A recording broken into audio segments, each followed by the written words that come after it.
Assalamualaikum warahmatullahi wabarakatuh. Salam sejahtera untuk kita semua.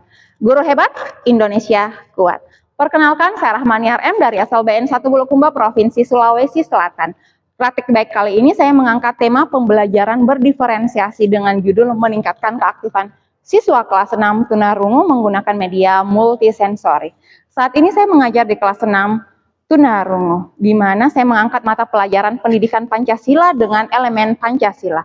Dapat dilihat situasi awal di kelas saya, yaitu yang pertama, peserta didik kelas 6 tunarungu cenderung pasif.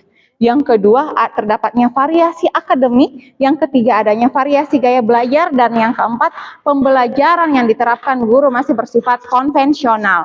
Sehingga ini semua mempengaruhi rendahnya minat belajar peserta didik di kelas saya. Adapun tantangan-tantangan yang saya hadapi di kelas saya, yang pertama yaitu guru kesulitan menyiapkan materi yang konkret. Yang kedua, peserta didik kesulitan dalam memahami konsep abstrak seperti Pancasila. Yang ketiga, peserta didik cenderung pasif dan kurang partisipatif di dalam kelas. Dan yang keempat, siswa dan guru yang belum menguasai bahasa isyarat.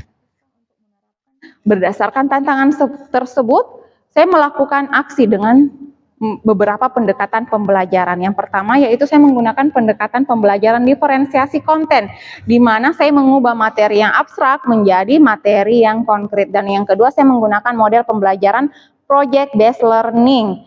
Dapat dilihat di sini ada sintak PJBL, di mana yang pertama yaitu pengenalan masalah, yang kedua mendesain perencanaan proyek, yang ketiga penyusunan jadwal proyek, yang keempat pelaksanaan dan monitoring, yang kelima menguji hasil, dan yang keenam evaluasi dan refleksi. Pada tahap kedua inilah saya menerapkan media multisensori. Media multisensori adalah salah satu media pembelajaran yang memanfaatkan salah satu alat indera peserta didik seperti indera visual, indera auditori, atau indera kinestetik.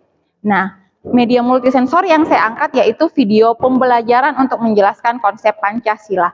Jadi, pada video pembelajaran itu saya menjelaskan simbol dan isi sila Pancasila menggunakan bahasa isyarat dan abjad jari. Yang kedua yaitu saya menggunakan tabung Pancasila sebagai media konkret. Jadi apabila peserta didik masih bersifat abstrak di video pembelajarannya, saya memberikan penguatan di tabung Pancasila yang bersifat konkret. Jadi inilah tabung Pancasilanya. Tabung Pancasilanya itu setiap ruang terdapat simbol Pancasila. Dan pada ruang keenam itu ada isi sila Pancasila, dan di bagian atasnya ada penerapan nilai-nilai Pancasila di kehidupan sehari-hari. Nah, berdasarkan bagan ini dapat dilihat bahwa yang berwarna biru ini pada saat saya melakukan asesmen awal, yang berwarna merah setelah saya melakukan beberapa pendekatan pembelajaran. Jadi dapat dilihat terjadi peningkatan.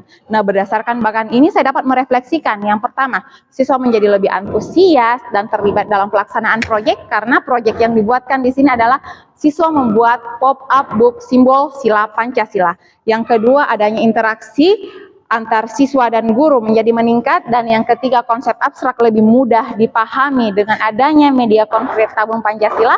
Dan yang terakhir, setiap siswa mendapatkan kesempatan belajar sesuai dengan kemampuannya. Adapun kesimpulan yang dapat saya petik dalam praktik baik ini, yang pertama yaitu ternyata penerapan media multisensori berhasil meningkatkan keaktifan siswa di kelas saya. Dan yang kedua, siswa lebih memahami materi secara mendalam dan mencapai tujuan pembelajaran yang telah ditentukan. Keberhasilan di kelas saya ini telah saya imbaskan kepada guru-guru SLBN 1 Bulukumba, dan saya telah membagikan link YouTube agar guru-guru di seluruh Indonesia dapat mengaksesnya. Dan yang terakhir, kolaborasi dan komitmen sangat penting untuk meningkatkan strategi pembelajaran di SLBN 1 Bulukumba.